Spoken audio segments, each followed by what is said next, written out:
China has made decisive achievements and important strategic gains in fighting COVID-19, and we have achieved a full victory in ending absolute poverty in China. China's per capita GDP is only 1/6 of that of the United States, but we have managed to end absolute poverty for all people in China. And we hope that other countries, especially the advanced countries, will make similar efforts in this regard. The Chinese people are closely rallying around the Communist Party of China. Our values are the same as the common values of humanity. And the United States has its United States-style democracy, and China has the Chinese-styled democracy. The wars in this world are launched by some other countries, which have resulted in massive casualties. We do not believe in invading through the use of force or to topple other regimes through various means, or to massacre the people of other countries, because all of those would only cause turmoil and instability in this world. No attempt to smear China's social system would get anywhere. This is the right way forward in the 21st century. On the eve of the Chinese Lunar New Year, President Xi Jinping and President Joe Biden had a phone conversation. The two presidents agreed to step up communication, manage differences, and expand cooperation between our two countries.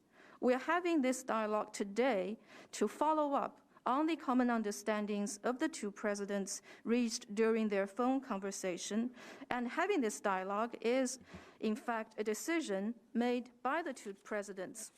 China is firmly opposed to U.S. interference in China's internal affairs. We have expressed our staunch opposition to such interference, and we will take firm actions in response. On human rights, we hope that the United States will do better on human rights. China has made steady progress in human rights, and the fact is that there are many problems within the United States regarding human rights, which is admitted by the U.S. itself as well. The United States has also said that countries can't rely on force in today's world to resolve the challenges we face. And it is a failure to use various means to topple the so-called authoritarian states. And the challenges facing the United States in human rights are deep-seated. They did not just emerge over the past 4 years, such as Black Lives Matter. It did not come up only recently. So we do hope that for our two countries, it's important that we manage our respective affairs well, instead of deflecting the blame on somebody else in this world.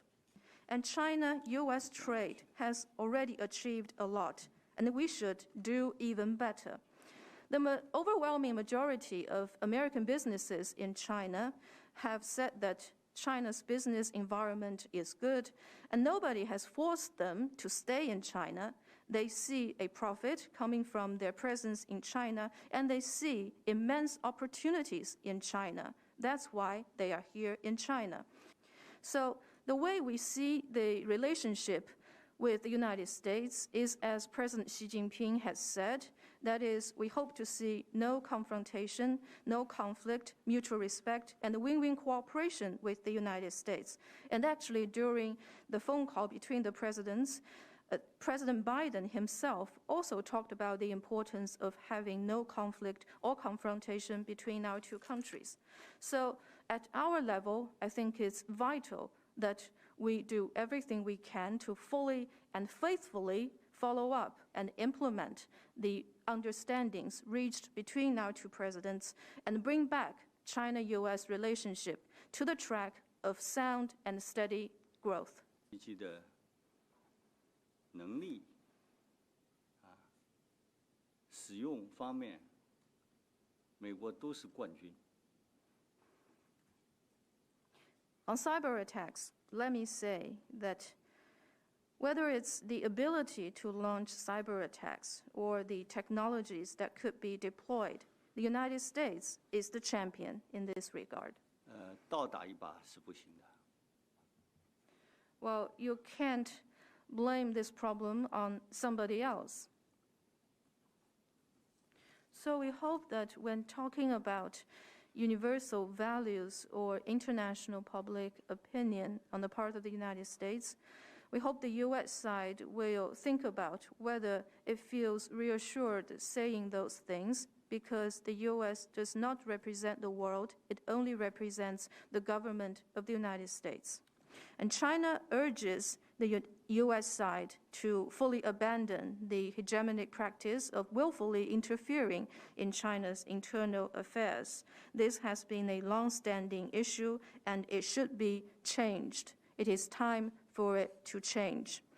And in particular, on the 17th of March, the United States escalated its so-called sanctions on China regarding Hong Kong.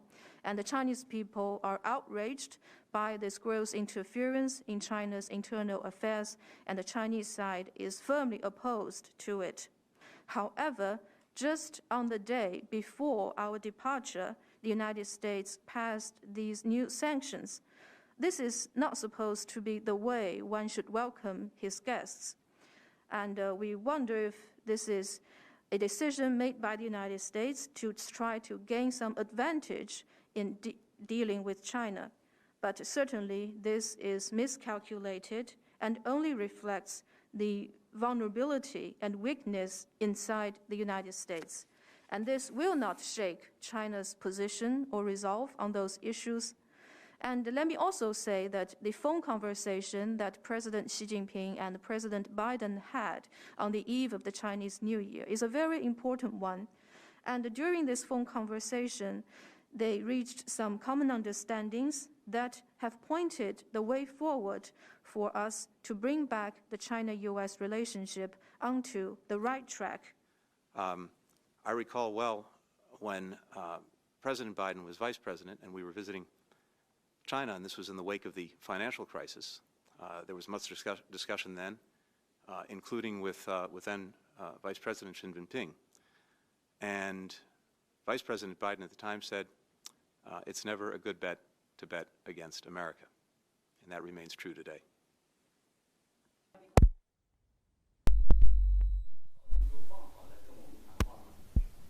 So was it carefully all planned, and was it carefully orchestrated with all the preparations in place? Is that the way that you had hoped to conduct this dialogue? 我们把你们想得太好了，我们认为你们会遵守基本的外交礼节。 Well, I think we thought too well of the United States. We thought that the U.S. side will follow the necessary diplomatic protocols. 所以我们刚才必须阐明我们的立场。 So for China, it was necessary that we make our position clear. 我现在讲一句，你们没有资格在中国的面前说你们从实力的地位出发同中国谈话。 So let me say here that in front of the Chinese side, the United States does not have the qualification to say that it wants to speak to China from a position of strength.